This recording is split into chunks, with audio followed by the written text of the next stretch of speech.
So I'm Dan Turner. I've been at Galaxy since 2018, back end of 2018. I'm based out of Sheffield branch. Visiting London today, but done both branches in the last couple of days, just getting around the different branches.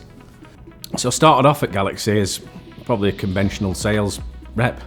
I've been worked in the industry a long time, been over 15 years in the industry. Then got promoted to kind of business development, sales development director earlier on this year. So that's kind of working with large modular off-site companies, timber frame companies, larger sites. But I also adopt like a bit of a training personality anyway, so quite a lot of the people in the office pick up because I've got specialisms in flat roofing, modular off-site, timber frames, and kind of an umbrella of fairly specialist niche areas of the business that kind of adopt a bit of a training role for our branch and whoever needs it really.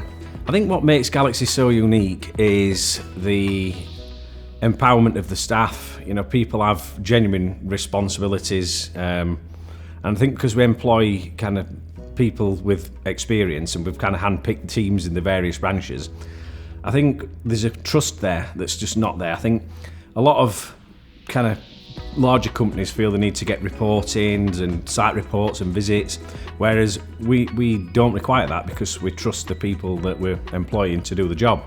And I think that actually frees up hundreds of hours of time for Galaxy to be concentrating on genuinely progressive things like getting orders. And I think the other thing is just the culture of the people, and I think that's really difficult to kind of get into any business, is a positive culture. When you go around the branches, you speak to the different people there and everybody loves it, and you can't make that up and you can't replicate that because it looks fake. And I think here it's genuine. People, nobody leaves. I think I've known one person leave to set up their own business in interior design because that was a dream. Everybody else kind of stays, and I think probably will all retire here. That's the idea, I think.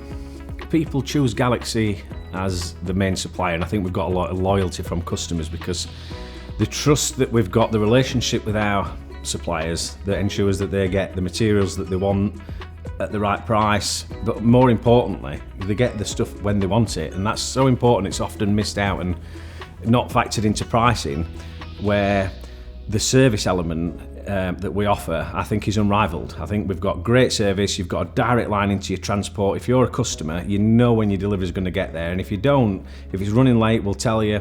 And I think we are probably the best at that. I think we can say that with some confidence, and I quite enjoy taking a great deal of pride in that.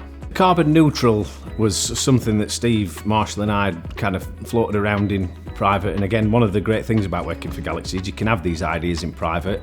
You mention it to Tracy or Richard or whoever, and they support you, and some things amount to nothing, but the carbon neutral thing I think everybody kind of got behind, and I think we're quite upfront with it. We genuinely want to make a difference because I think it's kind of important that we all think about it, and we've got to take carbon neutral and carbon negative and the kind of climate change issue seriously and quickly.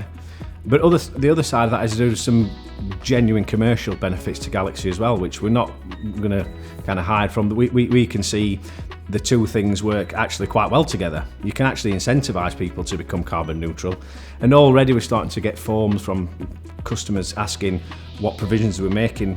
I've had one today actually, just asking what provisions you're making, what initiatives have you got for carbon offsetting, and some of the projects that they're involved in. We're with Carbon Neutral Britain. And they actually invest around about 5 to 10% in UK kind of reforesting, and then 90% or 95% in projects abroad, which includes like reforesting or buying bits of the jungle back in Brazil, kind of buying arable land in India and replanting farms. There's Nicaragua. There's money being spent all over the world. And obviously the more people that pitch in, and if we can get our competitors to follow us and kind of do this, the more money that goes in there, these areas are getting trees replanted, and obviously ultimately the planet recovers.